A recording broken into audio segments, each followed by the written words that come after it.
Though slower paced compared to the first episode, episode 2 of The Last of Us keeps the show moving with character progression, stunning visuals, and a tense scene between a trio and a pair of infected. We get some development between Joel and Ellie, more screen time with Tess, and learn how the fungus operates. The show opens with a flashback to Jakarta, Indonesia, sometime before the rise of the pandemic. Military officers take Ibu Ratna, a professor of mycology, to an undisclosed location while providing very little information. After examining and confirming a sample of Ophiocordyceps fungus, this fungus, she is told the sample was extracted from a human. Tapi kenapa menggunakan klorazol untuk mempersiapkan slide? Kami gunakan sebagai persiapan pengambilan sampel dari tubuh manusia, Bu Ratna. Which she says is impossible because fungus cannot survive inside a human.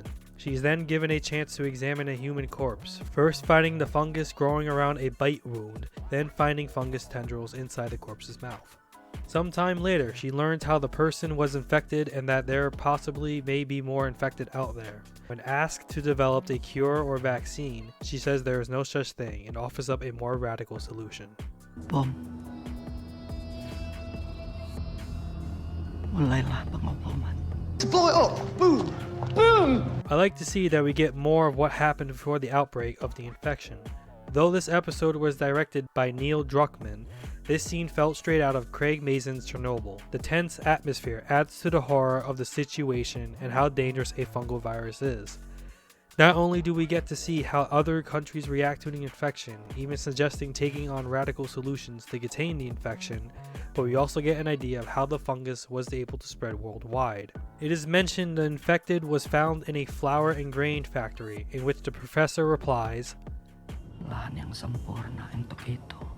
A substrate is a surface or material from which an organism lives, grows, or obtains its nourishment. This suggests that the fungus is capable of surviving on flour and grain, two staple foods used in most countries. This explains why the old lady in the first episode was one of the first infected, because she was fed biscuits. This also suggests that if Joel hadn't forgotten to buy pancake mix, him and his family would have also succumbed to the infection. Where's the pancake mix? Oh, was that? Yeah, it was. Sorry. There's no pancake mix in there! Jumping back to the present, Ellie wakes up in a ruined building only to find Joel and Tess alert with a gun pointed at her. Despite Ellie stating she's not infected and that she hadn't turned during the night, Joel is skeptical and wishes to return to the quarantine zone and find another means of transportation. Tess persuades him that they should keep going forward. Ellie also informs them that the Fireflies have a facility out west and that she is the key to developing a cure, prompting Joel to state many have said that before, that they are going to make a cure only for it to be nothing but false promises. Tess states it doesn't matter whether it's true or not, as long as they get the supplies they need, in which Joel agrees. This establishes a clear dynamic between the three characters. We also get to see the stark difference between them. Joel and Tess are hardened and do not mess around, taking the situation seriously. Ellie attempts to joke only to be quickly shut down by Tess, showing that though she puts on a tough attitude, she is still a kid and perhaps doesn't take much seriously. This could also be due to Ellie spending most of her life inside the walls, thus not knowing how dangerous the outside world is. As the three make their way through the city, we witness the best aspect of this episode, the scenery. We get to see what has become of Boston after several bombings and the city being abandoned. Large holes from bombs in the ground, a tall skyscraper leaning against another as vegetation weaves through its insides. Streets filled with abandoned cars. We learn how major cities were bombed to contain the spread of the infection. Though such an act worked in Boston, most cities did not fare well, perhaps why Boston is one of the few surviving settlements. The most impressive set design was the flooded hotel lobby with its murky water, lily pads, and floating moss. As water pours in, you can see the ducks floating around and a frog jumping on a piano. Yeah, I'm pretty sure that was a real frog. And if it's not, damn, that's some impressive CGI. About halfway through the episode, we get another scene of Joel and Ellie. Unlike the first time alone, Joel is the one who initiates conversation and Ellie is the one who brushes him off. After some bantering, the two somewhat seem to bond and hold a conversation. How long do infected live? Oh, I thought you went to school. It's really one. Though brief, it's nice to establish the relationship between the two, and how the walls between them are slowly breaking down. Can't wait to see how this relationship develops. Not soon after, we get a glimpse of an infected horde. Tess explains how the infected are connected and how the fungus grows for miles on the ground. The three are forced to take another path, an abandoned museum that has signs of recent fungal growth, though the fungus appears to be dead and dried. However, they find a dead body and fear infected may be blocking their path. Despite the danger, they risk going forward. Okay, from this point forward, we are silent. Not quiet. Silent. Oh, come on, you're a bunch of suicidal morons! What are you, crazy? Naturally, they run into a pair of infected. The infection has regressed to the point the fungus is growing out of their heads. Though they are blind, they have a form of echolocation. Again, nice to see how the fungus has grown and evolved, not to mention seeing an advanced form of infected. And that special effects makeup is spot on. From the moment you hear distant clicking, you know you are in for a tense scene as the trio have to hide without making a sound. Every moment is nerve-wracking, from distracting the infected while running away to trying not to drop a bullet shell while reloading a revolver.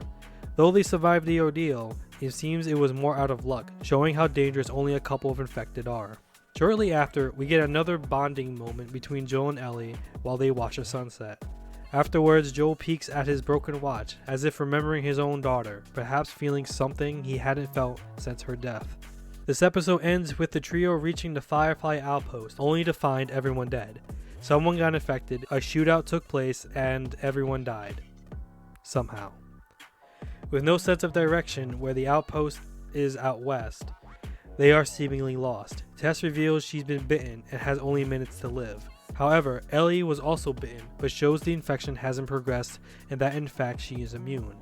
Tess implores Ellie is far too important, and for Joel to take Ellie to Bill and Frank, perhaps former smugglers they know. She implores him to protect Ellie and to set things right, insinuating some type of redemption for all the things Joel and Tess had to do to survive. One of the dead Fireflies is infected and turns only for Joel to kill him. However, this alerts the other infected. With only a minute to spare, Tess prepares to kill herself and the infected, allowing Joel and Ellie to escape. We witness Tess repeat a line stated in the trailer. Say who you can say. I like how in this scene Joel doesn't say anything. No goodbyes or farewells. You can see the hesitation on his face before he drags Ellie against her will and flees.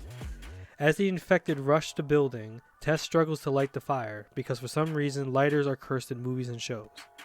We also get a gross scene between Tess and an infected. Like, for some reason the director thought it was best for the infected to snog Tess. I think Neil Druckmann has a weird fetish or something. After Tess successfully sets off the explosion, Jolie and Ellie continue on their journey. Overall, I enjoyed this episode. I liked seeing more of Tess before she goes out with a literal bang. I liked how we get to see more of Joel and Ellie bond. We also get to see Bella Ramsey act out Ellie more, which was much needed due to the lack of her in the previous episode. With Tess out of the picture, I'm curious on how Joel and Ellie's relationship will develop. Despite being a solid episode, I do have some criticisms. Their journey through the city seems convoluted and not straightforward. At first, their path is blocked by a building and it stated it would have been a 10-minute walk to the Firefly base. But then they end up on an overpass in the middle of a city, which seems like an extreme detour. Then there's how close the bomb craters are to the buildings. Like, how did a bomb cause this much damage to a road but didn't leave a scratch on a building nearby? Also, I find the infected and fungus are a little too similar to how the Flood act in Halo. I mean, we don't get a grave mine or anything like that, or at least not yet, but the fact the infected can communicate between each other like a hive mind is too similar. Please comment below, as I'd like to hear your own thoughts about episode 2. Don't forget to like and subscribe. My name is Deviant, and I'll see you next time.